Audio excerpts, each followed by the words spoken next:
अस्सलाम वालेकुम, मैं ज़ैनुल आबिदीन। आप देख रहे हैं आवाज़े पाकिस्तान। आज का टॉपिक है गाड़ी, जो कि हर इंसान की एक बुनियादी ज़रूरत में से ज़रूरत है।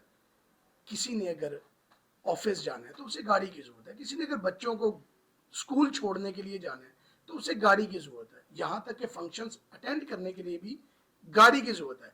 आज का टॉपिक है गाड़ी। इस पर बात करने के लिए मेरे पास मौजूद है अल नूर मोटर के मालिक मिर्जा नईम बेग साहब, जो कि वाइस चेयरमैन है लाहौर कार फेडरेशन के।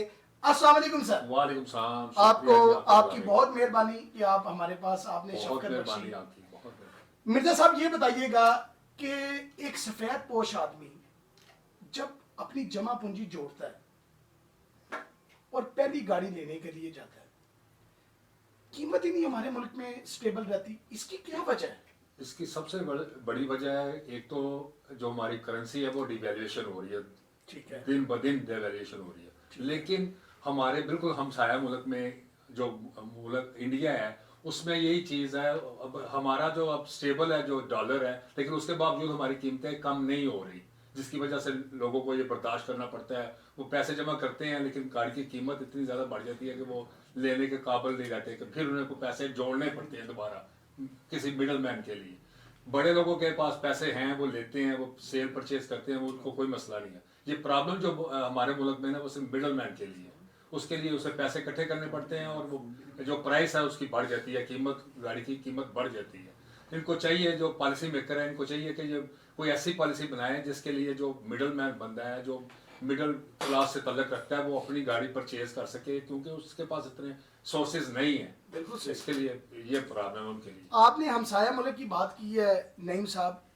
हमसाया मुल्क में 35-40 लाख रुपए की ब्रैकेट पे इतनी अच्छी गाड़ी फॉर्च्यूनर तक आ जाती है, यहाँ पर 35-40 लाख रुपए में ऑल्टो चली गई है। ये बात आपकी बिल्कुल बजा है। इस पे आप क्या कहेंगे? मैं यही आपको पहले बात की है ना कि हमारी जो मशीयत है वो उस लेवल की नहीं है। दिन ब दिन डिवेल्यूएशन होती है और पॉलिसी मेकर उस तरह की पॉलिसी नहीं बनाते कि जो कि अवाम की बेहतरी के लिए हो। अवाम को बेहतर सहूलियात मिलनी चाहिए, उनको गाड़ी जो थोड़े पैसों में मिलनी चाहिए। जिसके पास ऑलरेडी गाड़ी है ना, वो भी इस तरह करता है कि वो जब गाड़ी चेंज करने आता है तो उसके जितने की गाड़ी उसकी अपनी है उससे डबल उसको पैसे डालने पड़ जाते हैं दूसरी गाड़ी परचेज करने के लिए। पहले थोड़े दिन पहले ये मसला नहीं था, और जब कोई गाड़ी खरीदने आता था तो वो कहता था यार मेरे पास 20 लाख रुपए है, तो 2 लाख रुपए उसका पड़ता था, 22 लाख रुपए में उसे गाड़ी मिल जाती थी, अच्छी गाड़ी सेकंड हैंड। लेकिन अब ये मसला जब से हुआ ना, वो 20 लाख की गाड़ी बेचने के लिए आता है और 20 लाख रुपए उसे साथ डालना पड़ता है गाड़ी लेने के लिए, फिर वो बैक कर जाता है कि यार मैं वही गाड़ी चलाऊंगा। इसके इस सिलसिले में जो गाड़ियों का कारोबार है वो भी डंप हुआ है, बिल्कुल कोई सेल परचेज नहीं हो रही सेकंड हैंड गाड़ियों की। सेकंड हैंड गाड़ियों की कोई सेल परचेज परचेज नहीं हो रही, क्योंकि वो जो चेंज जो टर्नओवर करते थे गाड़ी अपनी चेंज करने का, वो सोचते थे जब उन्हें पैसे ज्यादा डालने पड़ते हैं तो उस वजह से वो अब गाड़ी नहीं चेंज कर रहे, वही पुरानी गाड़ी चला रहे हैं, जिसकी वजह से सारा सर्कल रुका हुआ है। तो नईम साहब, हमारे मुल्क में 1 साल से तो डॉलर स्टेबल है। हाँ हाँ। जब डॉलर बढ़ता था तो फिर तो मुझे समझ आती है कि गाड़ी ना कॉन्टिन्यूसली प्राइस बढ़ रही है। अब तो डॉलर स्टेबल है। अब यही मैं बड़ी अच्छी बात, आपने बड़ा अच्छा सवाल किया। ये इस तरह ही है जैसे पाकिस्तान में जब कोई पेट्रोल की कीमत बढ़ती है तो किराए वगैरह बढ़ जाते हैं। बिल्कुल ठीक है। जब कम होती है तो कम नहीं होते। यही तो बात है। यही मेन मसला है कि इधर जो पॉलिसी मेकर है वो इस चीज पे तवज्जो नहीं देते कि भाई जो अगर डॉलर एक जगह पे स्टेबल है तो उसे उसका इफेक्ट उस गाड़ियों की कीमतों में भी होना चाहिए, जो कि नहीं है। यही चीज जो ना वो दूसरे ममालिक में जो हमारा हमसाया मुल्क है उसमें ये चेक एंड बैलेंस है, जिसकी वजह से उधर उनको कंट्रोल है अपनी प्राइसेस पे। साहब मुझे ये बताएं कि जो हमारे हमसाया मुल्क में इतनी स्टेबिलिटी है और दिन ब दिन वो तरक्की करती जा रहा है, उसके अंदर कार की ऑटो मैन्युफैक्चरिंग की बहुत बड़ी उनकी एक मैन्युफैक्चरिंग है और उसमें उनका बड़ा रेवेन्यू इकट्ठा होता है। डेफिनेट। हम क्यों नहीं कर पा रहे? ये देखें, बड़े अच्छे आपने सवाल कर रहे हैं। ये इस वजह से हो रहा है कि जो उधर वो जो अगर वो एग्रीमेंट को हुकूमत करती है, जो पॉलिसी मेकर दूसरे मुल्क के हैं, वो पॉलिसी मेकर ये उसमें ये पॉलिसी होती है कि आपने इधर अपना इंस्टॉल करना है, अपना प्लाट जो है ना वो गाड़ी का इंस्टॉल करना है। इंस्टॉल करने के बाद उनको उधर उनकी लेबर वगैरह भी मिलती है, हर चीज़ मिलती है, उनको इम्पोर्ट नहीं करनी पड़ती। इधर पाकिस्तान में ये मसला है कि इधर ज़्यादा असेंबलर्स बैठे हुए हैं, वो मैन्युफैक्चरर्स वो मैन्युफैक्चरर्स है, ये असेंबलर्स है, ये हर चीज जो इंपोर्ट करते हैं उस पर ड्यूटी पड़ती है। अगर आप मैन्युफैक्चर कहेंगे तो उस पर ड्यूटी का इतना मसला नहीं होगा, जब इसलिए प्राइस भी कंट्रोल में नहीं आती कि वो बार बार ड्यूटी, कभी डॉलर ऊपर नीचे जाता है ना तो ड्यूटी का फर्क आता है, जिसकी वजह से गाड़ी महंगी होती है। उधर जब आप मैन्युफैक्चर खुद करेंगे तो उस पर ये प्रॉब्लम नहीं आएगी, उसकी वजह से उनकी प्राइसेस जो है वो स्टेबल है। और मैं एक और सवाल आपसे बड़ा अहम करना चाह रहा हूँ मिर्जा साहब, ये जो देखें टेक्नोलॉजी पे बढ़ती जा रही है, अब हम जो देख रहे हैं जिसका ऐसे पहले हाइब्रिड गाड़ियाँ, ऐसे ही ऐसे अब इलेक्ट्रिक गाड़ियाँ आ रही हैं। सफेद पोश आदमी के लिए आया ये सहूलत नहीं होनी चाहिए? अब हम इलेक्ट्रिक गाड़ियाँ 1-1 करोड़ 1.5 करोड़ रुपए में बिल्कुल आप सही लॉन्च कर रहे हैं। जी बिल्कुल है। आया हमें 20, 25, 30 की ब्रैकेट के अंदर वो भाईजान उसी सूरत में होगा जब इधर आके मैन्युफैक्चरिंग होगी। जब आपने पोर्ट पे रहना है, अपना कुछ मैन्युफैक्चर नहीं करना, तो प्रॉब्लम तो ये उधर स्टिल कैम कर रहा है। वही लास्ट पिछले 20 साल से यही हो रहा है कि सुजुकी होंडा वो असेंबलर है, वो इधर आके असेंबलिंग करते हैं। अब तो कुछ आई हैं फर्म्स वगैरह, चाइना ने कम्पीट किया है कभी, वो इधर वो भी अभी फिलहाल इस तरह ही है कि असेंबलर है। जब तक ये जो मैन्युफैक्चरिंग नहीं ना होगी ये प्रॉब्लम हल नहीं होगी, और वो आवाम के लिए कोई सुलते नहीं इस तरह की होगी कि जो वो भी कोई सस्ती चीज खरीद सके। बिल्कुल ठीक। तो मिर्जा साहब मुझे ये बताएं कि अगर किसी इंसान ने अपनी जमा पूंजी पहली गाड़ी पे लगानी है, उसके पास बजट है 20 से 25 लाख रुपए का, उसको कौन सी गाड़ी आप रिकमेंड करते हैं जो बिक भी जाए? क्योंकि देखिए जब इंसान गाड़ी लेता है, देखिए आपने जो बात की है ना, इसमें 20-25 लाख में फिलहाल अभी कोई गाड़ी नहीं आ रही है हालात में, कोई गाड़ी नहीं आ रही। गाड़ी जो आ रही है वो 30-35 लाख रुपए की। आज भी उन्होंने ये 3 दिन पहले या परसों इन्होंने गाड़ी की कीमत लाख रुपया बढ़ा दिया आल्टो पे।